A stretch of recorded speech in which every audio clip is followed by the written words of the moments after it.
Hi, welcome to the class. Today we'll start new topic of unit 2, that is current electricity, and in unit 2 we are doing the first chapter of unit 2, that is current electricity, and inside this we will discuss today about current density. So current density is denoted by J, and this arrow above it shows you that it is a vector quantity. So this current density is defined as current per unit area. So J is equals to current per unit area. So this is how this current density is defined, and J is a vector quantity. Vector quantity. Its SI unit will be, this is ampere, this is meter square. SI unit of J is ampere per meter square. So this is current density. Let us do one numerical on it, and I'll read out the question for you. Calculate the electric current density. So since it is current per unit area, so therefore it is also known as electric current density. Other name would be electric current density. So he is asking you to calculate electric current density in a uniform wire connected to a battery of EMF. EMF is given. Connected to a battery of EMF 3.5 volt and negligible internal resistance. So there is no internal resistance. The resistance of the wire is given 2 ohm and its area of cross section is given, that is 0.70 into 10 to the power minus 6 meter square. This is the information which is given, and they are asking us to calculate electric current density, that is current density. So J they want us to calculate. So we all know the formula, J is equals to I upon A, but I we do not know. But we all know the Ohm's law, although we haven't studied this law in this chapter, but from our past grade 10 we know that Ohm's law is V is equals to IR. I can write V is equals to IR. Similarly, E is equals to IR I can write. I have to find this I. So in place of I can write E by R. So in place of I can write E upon RA. So J is equals to E is 3.5 upon R is 2 into 0.0 into 10 to the power minus 6. Right?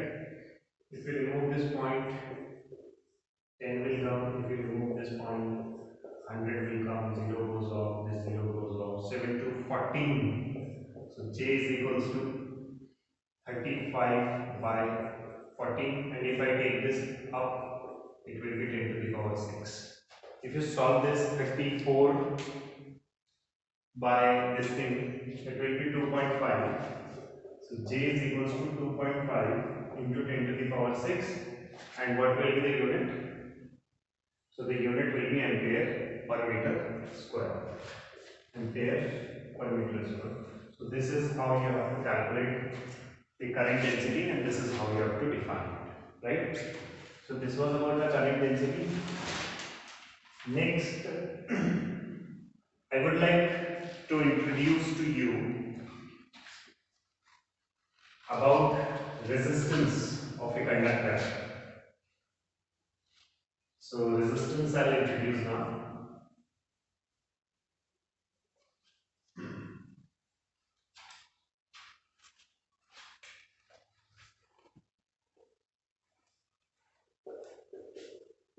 Resistance R.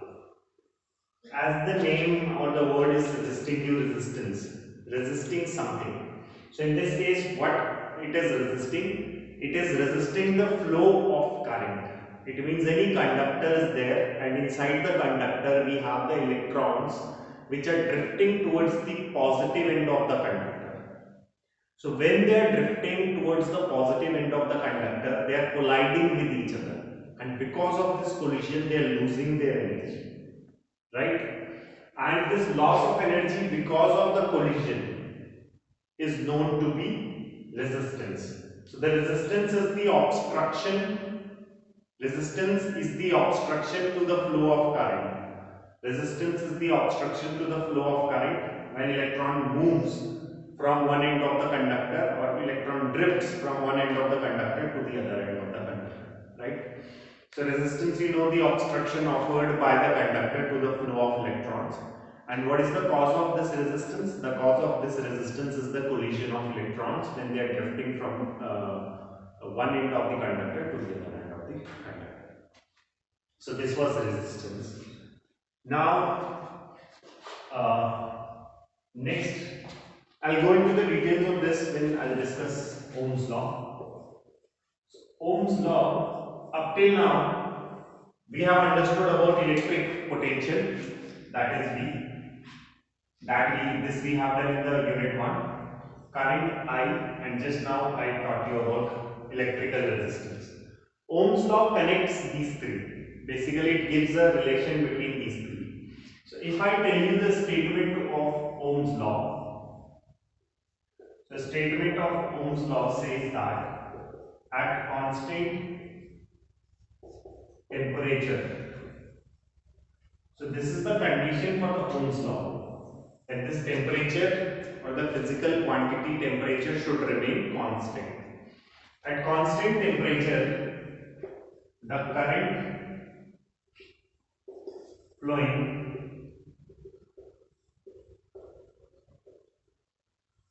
through a conductor,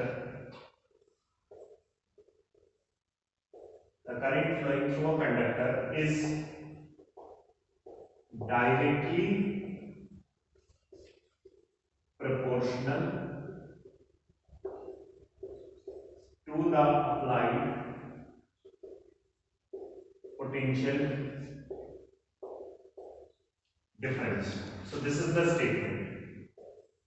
The statement says that at constant temperature, the current flowing through a conductor is directly proportional to the applied potential difference.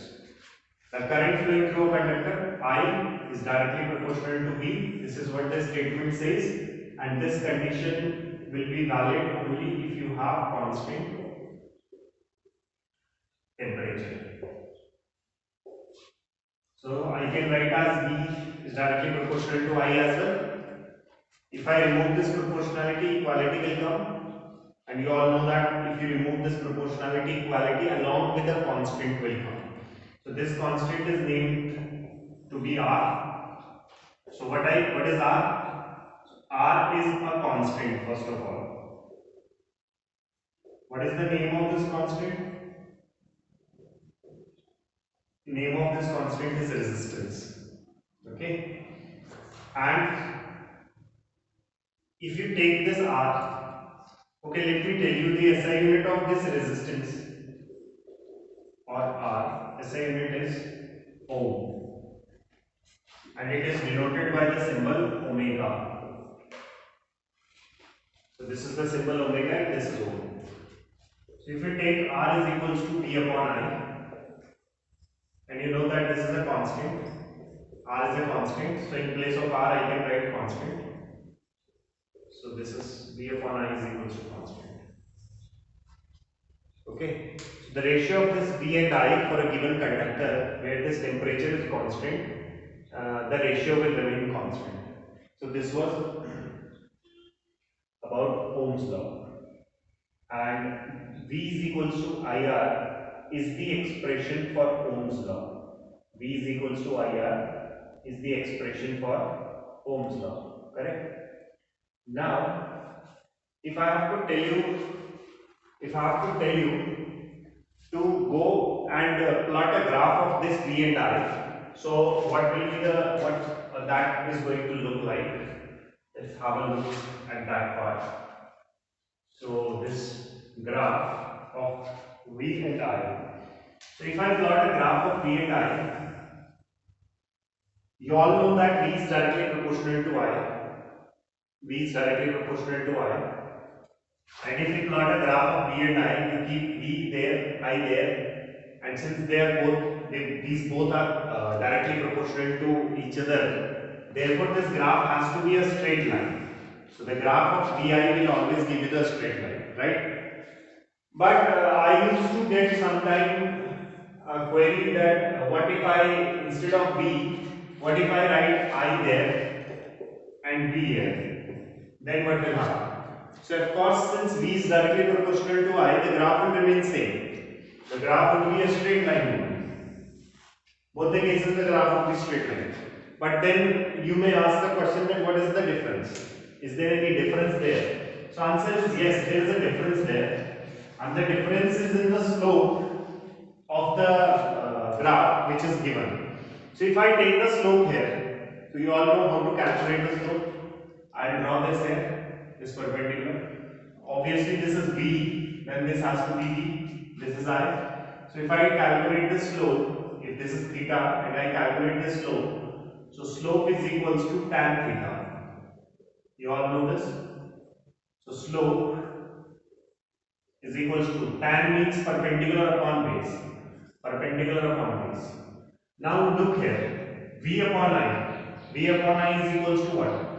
R. So it means if I compare these two, my slope is giving me R. So if I plot a graph of V versus I, the slope of this graph will give me R. Is this clear? But if I plot if I take the slope of this graph, if I take the slope of this graph, this is I.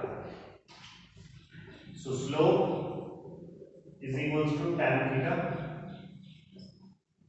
and slope is equals to perpendicular. Now perpendicular is I and base is B. So if I write B is equals to IR, I is equals to B upon R. Oh, sorry. I'll send R there and I'll send B there. So it will be 1 upon R is equals to I upon B. I upon B is giving me what? 1 upon R. So here I get this as 1 upon R is equals to I upon B. So the slope of this graph gives me R, but the slope of that graph gives me 1 upon R. Now what is 1 upon R? 1 upon R is the reciprocal of resistance. Is there any name for this 1 upon R? Answer is yes. The name for this 1 upon R is conductance.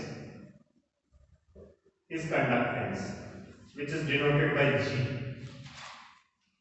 So G is the reciprocal of this resistance. So SI unit of resistance is omega. So SI unit of G, because it is the reciprocal of this, so it will be ohm inverse. And G is equals to 1 upon R. This is the formula. So conductance is the reciprocal of resistance. I hope this part is clear to you, that what is the difference between VI graph and what is the difference between IP graph, right? Now, I am very much interested in knowing that why in Ohm's law, this physical condition that at constant temperature was given. It means temperature is affecting this resistance somehow. How does it affect? So let me study that part. And in order to study that part, I need to bring my previous topic, that is the drift velocity and the relation between drift velocity, into consideration. Right? If you remember, we all know that the relation between the current and the drift velocity, which was done in the previous class, NEA VT, and VT is equals to minus EE tau upon M. So in place of this VT, I can write this value. So I is equals to NEA and then bracket minus EE tau upon M. So I is equals to minus NE square AE tau upon M. Right? Now we all know that E is equals to V upon L. This also we know. So in place of E, I can write V upon L. So if I write that I is equals to minus N E square A V tau upon M L. Correct? If I bring this I there, if I bring this I there, ML there, and rest of these things in divide. So it will look like ML upon ML upon NE square A tau is equals to V upon I. This I will go there and V remains there, ML comes there, and rest of the quantities comes in divide. I am removing this negative because this negative is just the charge of an electron, which is negative. So it does not have any significance as such. And we know that V is equals to IR and V upon I is equals to R. So this is R. So R is equals to ML upon NE square A tau. Guys, look here. This R, this M is a constant, mass of an electron. E is a constant, charge of an electron. And number density will be constant for a given conductor. Perfectly fine. So this R depends on length, this R depends on area, and this R depends on tau. Tau was the relaxation time, which was the time between two successive collisions. So as you can see from here, if I tell you that for a given conductor, for a conductor of given length and given area of cross section, I can see that R is inversely proportional to tau, right? So if R is inversely proportional to tau and you increase the temperature of any conductor, what is going to happen? If you increase the temperature of any conductor, relaxation time will decrease. Of course it will decrease. Relaxation time will decrease. If tau will decrease, then what will happen? Resistance will increase. So in that case, according to the Ohm's law, at constant temperature, according to the statement of the Ohm's law, at constant temperature, this resistance was a constant if the temperature is constant. But right now, if temperature is not constant, then it is changing. So that is why there Ohm's law says that at constant temperature. Is this clear? Now, interestingly, this result follows only for conductors, not for semiconductors. Semiconductors we have a separate case. So the result which I am talking to you is for conductors. So what is the result for conductors? That if temperature, this is temperature guys, don't think it of time, temperature. So if temperature increases, relaxation time will decrease because electrons will get excited and they will collide more often then. So tau will decrease, and of course R is inversely proportional to tau, so if tau will decrease, resistance will increase. This is the case for conductors. Now what will be the case for semiconductors? So for semiconductors, semiconductors are the substances whose conductivity lies in between the conductivity of conductors and insulators. So their conductivity lies in between the conductivity of insulators and the conductivity of conductors. Okay. So in semiconductors, this N plays very important role. Okay. So what happens is, when you increase the temperature in semiconductor, this number density of electrons, that is the number of electrons per unit volume increases. This N increases in case of semiconductors. Okay, because semiconductors tend to lose or tend to break some covalent bonds when the temperature rises. So in case of this, when this temperature rises, N increases. So N is what? Number density of free electrons. That means free electrons per unit volume. So of course, if the number of electrons is increasing, obviously the conductivity or the conductivity will increase. Conductivity will increase. Why it will increase? Because number of free electrons has increased already. Alright. and also they will collide with each other. That is there. But this number of free electrons going up will dominate over this factor of tau, that is the relaxation time and the collision. So therefore what happens is, when the temperature increases, number increases, of course the tau will decrease, but this will dominate here because the number of electrons, free electrons has increased, and therefore what happens is resistance decreases. So this is the case. Why it is decreasing? Because this factor is dominating there. What is this? Number of free electrons. Alright. So this is how the resistance of semiconductor and resistance of conductors vary when we increase the temperature. That is it for today. Thank you.